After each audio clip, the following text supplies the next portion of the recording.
Shalom bien-aimé, bienvenue sur Christ et toi. Aujourd'hui, nous allons avoir le dernier épisode de notre série qu'on a commencé il y a de cela quelques semaines, intitulée « Sauvé et après ». Je crois que cet épisode sera une bénédiction pour vous et comme d'habitude, je vous prie d'avoir de quoi noter. Vous est-il jamais arrivé de vous demander comment est-ce que votre vie avance le royaume de Dieu? Comment est-ce que vous contribuez au plan de Dieu? Comment est-ce que vous participez à la manifestation et à l'évolution du royaume de Dieu sur la terre? Est-ce que ce que vous faites à l'église est suffisant? Est-ce que avancer le royaume, travailler pour le royaume, est seulement limité à évangéliser, prêcher la parole? Aujourd'hui, nous allons parler du fait qu'on est tous des ambassadeurs du royaume et que nous avons tous des rôles différents. Notre verset de base aujourd'hui se trouve dans 2 Corinthiens 5, le verset 20. Et ça dit ceci. Nous faisons donc les fonctions d'ambassadeurs pour Christ, comme si Dieu exhortait par nous. Nous vous en supplions au nom de Christ, soyez réconciliés avec Dieu. Si vous lisez les versets précédents, vous allez voir qu'ici Paul parlait du fait que Christ était en Dieu, Dieu était en train de réconcilier le monde avec lui-même au travers de Christ. Et que maintenant, au travers de ses disciples, Dieu a continué ce même objectif, réconcilier le monde avec lui. Nous sommes tous appelés à partager l'évangile, à communiquer la bonne nouvelle au monde. Mais sommes-nous tous appelés à avoir une position d'évangéliste, de pasteur, de prophète? Je veux parler des 5 ministères principaux dans la Bible. Ça, c'est une question à laquelle on va répondre tout à l'heure. Si on analyse ce verset, on peut se rendre compte d'un facteur important, que nous sommes des ambassadeurs de Christ. Comme Paul l'a dit, il dit « Nous faisons donc les fonctions d'ambassadeurs pour Christ, comme si Dieu exhortait par nous. » C'est-à-dire Dieu veut toujours réconcilier le monde avec lui, mais il est en train de prendre par nous. Donc, cela nous aide à comprendre un facteur important. Quand Dieu veut accomplir, forcer ses objectifs, ses plans, ses projets pour le monde, il prend par nous. Il se manifeste au travers de nous. Et si vous aviez écouté les épisodes précédents, vous savez qu'on a parlé déjà. Donc, quel que soit le plan de Dieu pour le monde, nous, les chrétiens, nous, l'Église de Christ, nous devenons le canal par lequel Dieu accomplit son plan. Et Matthieu 5, le verset 13 à 15, renforce encore plus ce fait. Lisez avec moi Matthieu 5, 13 à 15. Vous êtes le sel de la terre.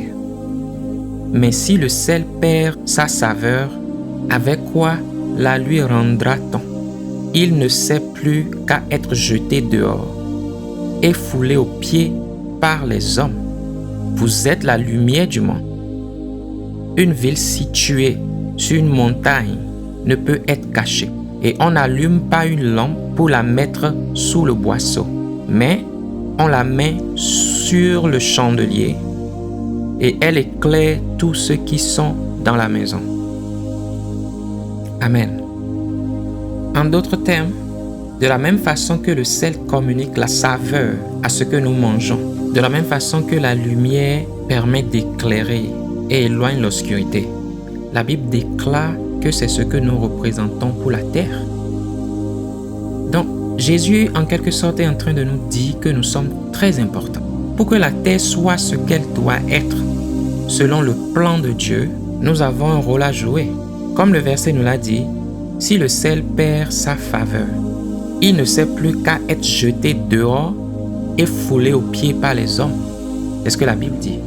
Donc, si nous sommes là pour participer au plan de Dieu, contribuer au plan de Dieu, et que nous ne le faisons pas, il y aura un impact négatif. Maintenant, la question est, comment est-ce que je peux être utile dans le plan de Dieu? Comment puis-je participer au plan de Dieu? Comment puis-je contribuer? Quelle est ma contribution? N'est-ce pas? C'est la question que vous vous posez certainement. Et vous vous dites, vous n'avez pas reçu l'appel d'un pasteur, l'appel d'un évangéliste, l'appel d'un prophète, l'appel d'un apôtre. Donc, comment est-ce que vous pouvez contribuer au royaume? Comment est-ce que c'est possible? Essayons de découvrir ça ensemble. Je ne pourrai pas tout citer, mais je vais prendre quelques points clés et quelques exemples qui vous permettront d'appliquer ce message à votre propre vie, quel que soit votre domaine. Pour faciliter notre compréhension, je vais tout classifier dans 2 catégories. On va appeler la première catégorie les activités spirituelles. Et puis, la seconde catégorie sera la catégorie non spirituelle. La catégorie des activités non spirituelles. Dans la catégorie spirituelle, je vais seulement citer 2 points. Comme je l'ai dit tantôt, je ne pourrai pas tout citer. Mais ceci vous permettra de faire vos propres recherches au travers de l'étude de la parole de Dieu et découvrir les autres choses dont Dieu a parlé dans sa parole. Le premier point sera partager l'évangile avec tous. Vous savez, parfois quand je m'assois, j'analyse, je me rends compte que nous, l'Église, nous n'avons pas compris ce que Dieu attend de nous. Nous sommes devenus très très confortables dans nos bâtiments, pendant que ce que Dieu espère de nous est plus qu'une simple routine. Nous allons lire 2 versets, le verset 19 et le verset 20. 2 Corinthiens 5, versets 19 et 20. Car Dieu était en Christ, réconciliant le monde avec lui-même, en n'imputant point aux hommes leurs offenses. Et il a mis en nous la parole de la réconciliation. Écoutez bien, il a mis en nous la parole de la réconciliation. Nous faisons donc les fonctions d'ambassadeurs pour Christ, comme si Dieu exhortait par nous. Nous vous en supplions, au nom de Christ, soyez réconciliés avec Dieu. Donc vous pouvez voir ici que nous avons reçu la parole de la réconciliation. Et nous sommes appelés à partager cette parole avec le monde. Ce n'est pas pour rien, avant que Christ ne parte, il nous a instruits d'aller dans tout le monde entier et de faire des disciples. Nous sommes appelés à partager la parole de Dieu. J'aime souvent penser à ça de cette façon-ci. Laissez-moi mettre ça dans un exemple. Si vous connaissez autour de vous quelqu'un qui a une maladie incurable et qui est sur le point de mourir, et que vous apprenez qu'il y a des médecins qui sont venus d'ailleurs, qui sont dans votre pays et qui sont prêts à offrir un traitement gratuit à quiconque souffre de cette maladie, que ferez-vous? Quand c'est quelqu'un que vous connaissez autour de vous, quand c'est un membre de votre famille, allez-vous juste vous asseoir et regarder cette personne mourir? Ou allez-vous décider de partager cette bonne nouvelle avec cette personne? C'est la même chose avec l'évangile. Nous connaissons déjà la fin de ceux qui ne marchent pas avec Dieu. Ceux qui ne sont pas réconciliés avec Dieu au travers de Christ. Le salut, comme on l'a vu, nous a été accordé au travers de Christ, n'est-ce pas? Donc, nous connaissons déjà la fin. Comment avoir une bonne nouvelle qui peut sauver les gens de cette fin tragique et garder le silence? Donc, pour moi, au lieu d'approcher cet aspect venant de l'angle d'un évangéliste, je ne suis pas un évangéliste, je ne suis pas ceci, je ne suis pas cela. Je regarde ça plutôt venant de l'angle de quelqu'un qui peut apporter la lumière, quelqu'un qui peut apporter une nouvelle qui peut sauver la vie de quelqu'un d'autre. Vous comprenez un peu? C'est important et c'est notre rôle en tant que l'Église. Un second point que je peux mentionner dans la catégorie spirituelle, c'est la prière pour nos nations. Lisez avec moi 1 Timothée 2, versets 1 à 2. J'exhorte donc, avant toute chose, à faire des prières, des supplications, des requêtes, des actions de grâce pour tous les hommes, pour les rois, et pour tous ceux qui sont élevés en dignité, afin que nous menions une vie paisible et tranquille en toute piété et honnêteté. C'est la responsabilité de l'Église. Nous sommes l'Église. C'est notre responsabilité de pouvoir prier pour tous les hommes, pour les rois et tous ceux qui sont élevés en dignité. Il ne s'agit pas d'une affiliation politique. Il n'est pas question de qui votre candidat politique à l'élection présidentielle ou à toute autre élection est. Il s'agit plutôt de la possibilité de mener une vie paisible et tranquille en toute piété et honnêteté. Quand il y a des turbulences dans une nation, l'Église n'est pas épargnée, malheureusement.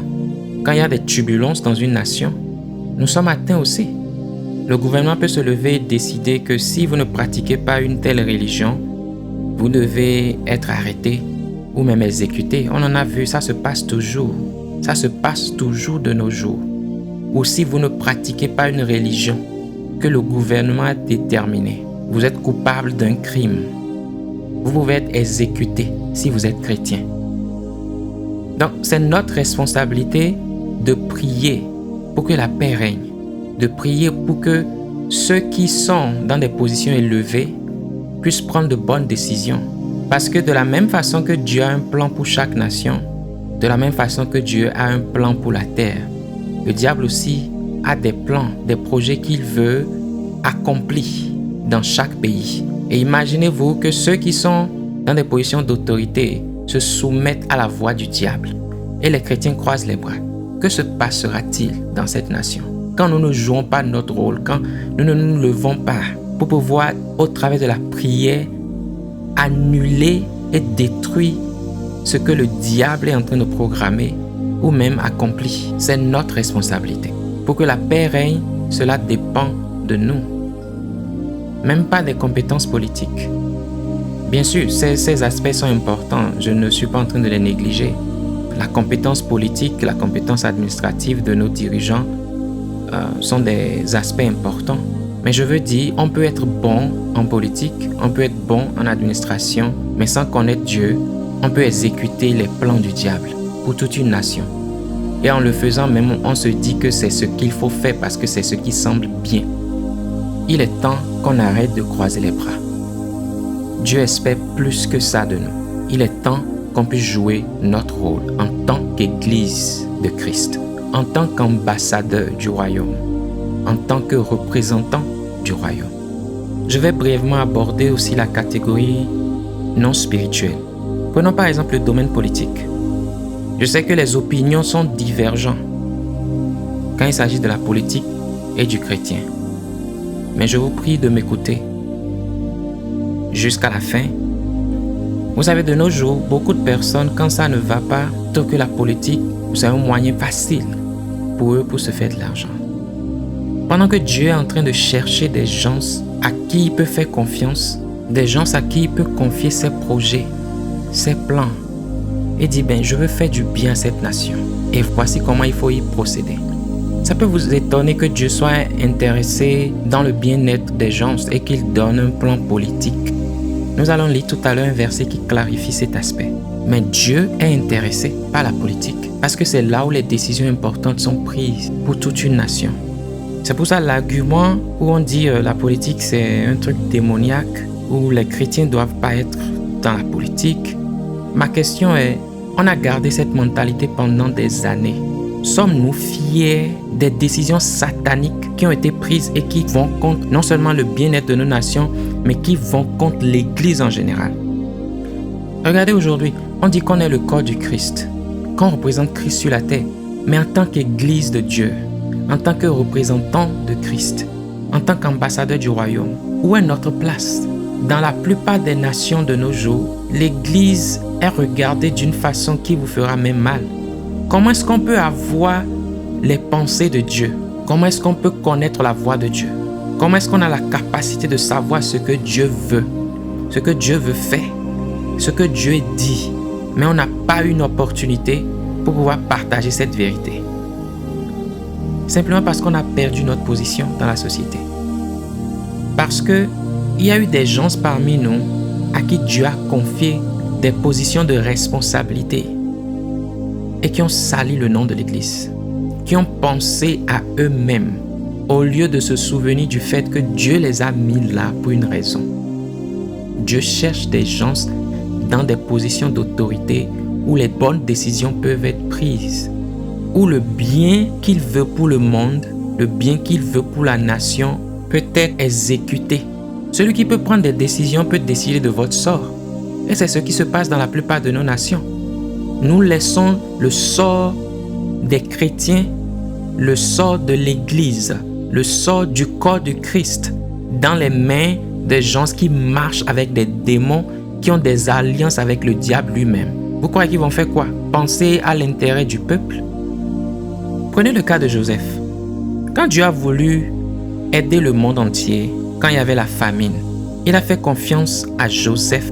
Et à Joseph, il a donné la sagesse d'élaborer un plan très excellent et lui a donné des aptitudes administratives d'un niveau élevé. Au point où Pharaon lui-même était surpris. Et il dit, mais il n'y a personne d'autre qui est plus qualifié que toi pour être à ce poste. Ils ont fait de lui le premier ministre de tout l'Égypte.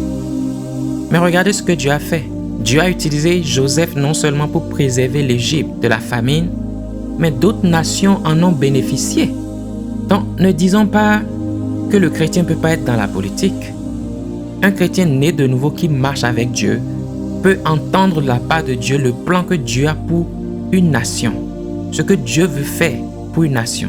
Et nous savons que notre Dieu n'est pas un Dieu mauvais, notre Dieu n'est pas un Dieu méchant, notre Dieu n'est pas en train de chercher à détruire le monde, non. Alors pourquoi ne pas avoir des gens qui marchent avec Dieu dans des positions où d'importantes décisions qui peuvent affecter toute une nation seront prises? Pourquoi laisser la destinée de toute une nation dans la main des satanistes? Pourquoi le faire? Et nous disons que nous sommes la lumière. Mais pourtant, il décide de notre sort. Et Dieu cherche des gens à la tête à qui il peut faire confiance. Des gens qu'il peut inspirer avec des plans qui peuvent changer la vie du peuple. Pensez-y. Vous pouvez, quand vous avez le temps, lire Genèse 41, le verset 32 jusqu'au verset 39. Là, vous allez voir l'histoire de Joseph. Pensez-vous qu'il n'y a personne dans ce monde-ci à qui Dieu veut faire confiance, que Dieu veut doter d'une intelligence incomparable, d'une sagesse incomparable, qui peut s'asseoir dans une position d'autorité où Dieu peut se manifester et changer des vies? Vous pensez vraiment que Dieu veut juste s'asseoir et regarder le monde brûler? Pensez-y, nous ne faisons pas notre part. Le problème, c'est nous. Maintenant, je sais ce que beaucoup d'entre vous peuvent être en train de penser. Mais moi, je ne suis jamais allé à l'école, je n'ai pas le diplôme qui peut me permettre d'aller m'asseoir dans un poste d'autorité. Je ne peux pas gérer une grande entreprise ou être dans un bureau dans l'administration publique. Et vous vous dites, bon, vous ne savez pas comment vous serez utile à Dieu. Laissez-moi vous dire ceci.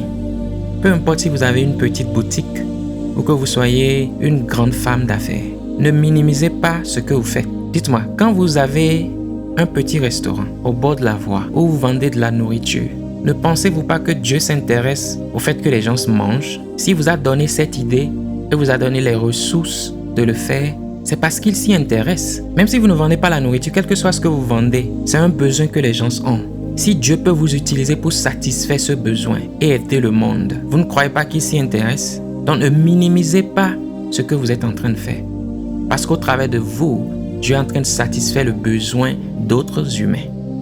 Ne parlons même pas de l'aspect économique, où ce que vous vendez contribue à la vie économique du pays. Donc non, ne minimisez pas ce que vous faites. Vous faites partie du plan de Dieu.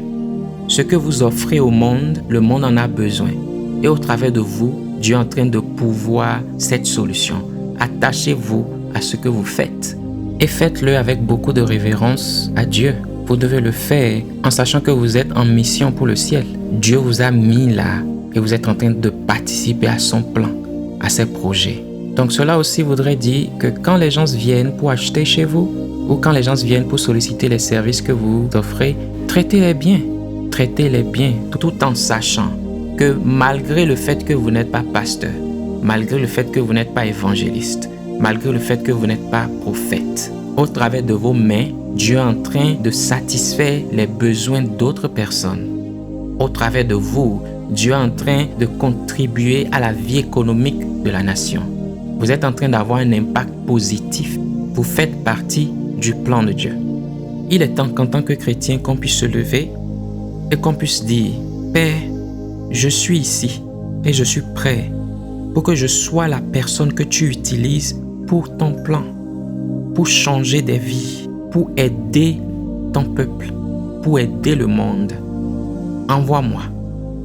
Et ce genre de prière n'est pas seulement limité aux 5 ministères qu'il y a dans la Bible. Comme on vient de le voir, vous pouvez faire partie du plan de Dieu, même avec votre petite boutique que vous avez au bord de la voie. Que ça devienne le désir de notre cœur. Soyons conscients du fait que Christ nous a choisis pour qu'on soit la lumière du monde et qu'on soit le sel du monde. Ne perdons pas notre saveur. Ne perdons pas notre utilité. Ne devenons pas du sel qui est à jeter et qui est destiné à être foulé aux pieds par les hommes. Soyons qui Dieu nous a appelés à être, la lumière et le sel du monde. Shalom bien-aimés.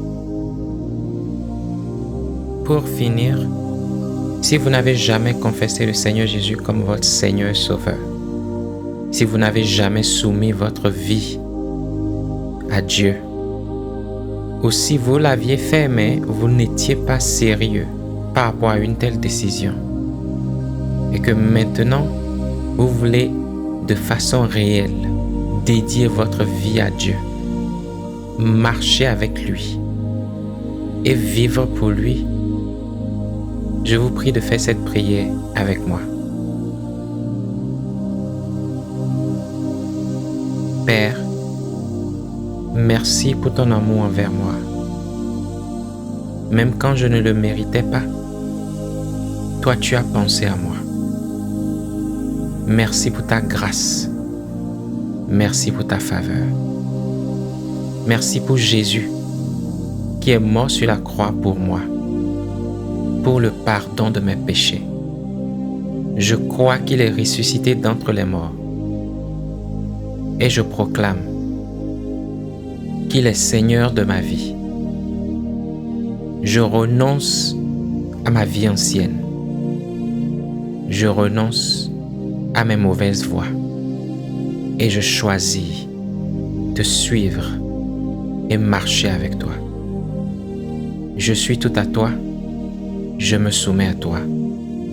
Merci pour ton amour envers moi. Merci pour la nouvelle vie. Merci pour ton esprit. Dans le nom de Jésus. Amen. Bien-aimés, si vous aviez fait cette prière avec moi, la Bible nous donne l'assurance que vous avez maintenant adhéré à la famille de Dieu. Et j'aimerais vous dire de tout cœur, bienvenue dans la famille de Dieu. Shalom.